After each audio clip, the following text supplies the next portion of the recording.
பிறப்பும் இணைந்திருக்கும் சொந்தம் இந்த சொந்தமம்மா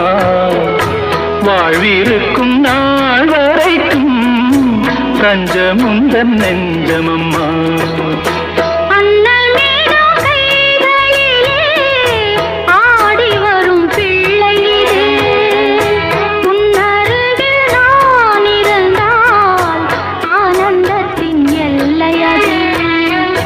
காயத்ரி மந்திரத்தை